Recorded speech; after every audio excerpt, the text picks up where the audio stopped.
విందులు చెందులు చేస్తూ ఉంటాడు విజయవాడలో హోటల్ పెట్టుకుని. ఆ విందులు చెందులు చేసే హోటల్ కూడా బ్యాంకు వారి ఆధీనంలోనే ఉంది. అన్నిటికన్నా ముఖ్యంగా ఇతను నాకు రతన్ టాటా గారు చాలా ఆదర్శవాది, నాకు గొప్ప మిత్రుడు అని చెబుతూ ఉంటాడు. అదే రతన్ టాటా వారిని కూడా ఆయన మోసం చేశారు. మీకు అది కూడా మీకు ఎగ్జిబిట్ ఇవ్వడం జరిగింది.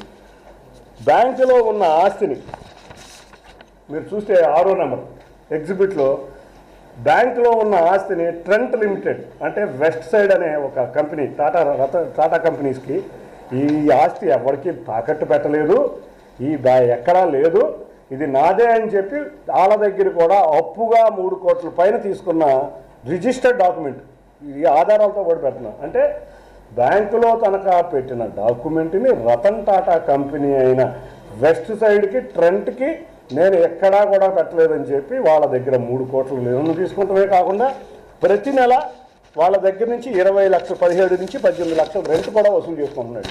అవి ఎవరి డబ్బులు? బ్యాంకులో తనఖా పెట్టిన ఆస్తి యొక్క రెంట్ వస్తే అది ఎవరి డబ్బులు? ప్రజల డబ్బులు. ఎందుకంటే ఇది నేషనలైజ్డ్ బ్యాంక్. అంతేకాకుండా బెంచ్ సర్కిల్లో ఇంకొక ఆస్తిని కూడా బ్యాంకుకు తనఖా పెట్టారు. దాంట్లో నారాయణ కాలేజ్, మా మంత్రి నారాయణ గారికి సంబంధించిన ఒక నారాయణ కాలేజీ అద్దె ప్రతి నెల 20 లక్షలు బ్యాంకుకు చెల్లాల్సింది సొంత అకౌంట్లోకి వెళ్తుంది. అంటే బ్యాంక్ అధికారులు ఏం చేస్తున్నారు? లంచాలు తీసుకుని లేకపోతే ఇంకేదన్నా ప్రలోభపడ్డారా పడి ఈ రెంటుల్ని బ్యాంక్ అకౌంట్కి వెళ్లకుండా వెస్ట్ సైడ్లో 17 లక్షలు 20 లక్షలు, ఇది ఒక్క రూపాయి ఆ రోజు నుంచి ఈ రోజు వరకు కూడా ఈ తనఖా పెట్టిన ఆస్తుల్లో రూపాయి కూడా బ్యాంకుకి అందలేదు. ఈ 120 కోట్లలో 5 పైసలు కూడా బ్యాంకుకు కట్టలేదు.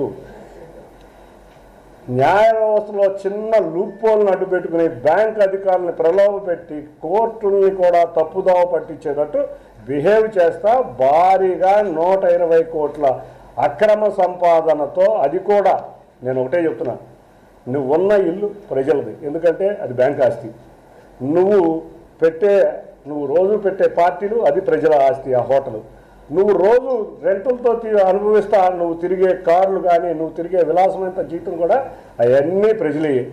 ఒక ప్రజాప్రతినిధిగా ఒక రైతుకి టైం ఇవ్వలేని వ్యక్తులు, ఒక ఆటో డ్రైవర్కి టైం ఇవ్వలేని వ్యక్తులు, ఒక రిక్షా కార్మికుడికి టైం ఇవ్వలేని వ్యక్తులు, ఒక సొంత ఇల్లు కొనుక్కున్న వాడికి టైం ఇవ్వలేని ఈ బ్యాంకులు 11 సంవత్సరాల నుంచి ఈ 120 కోట్లు కట్టించుకోకుండా మొన్న ఒక కంపెనీకి ఏఆర్సి 3వ ఎగ్జిబిట్లో మీరు క్లియర్గా అర్థమవుతుంది.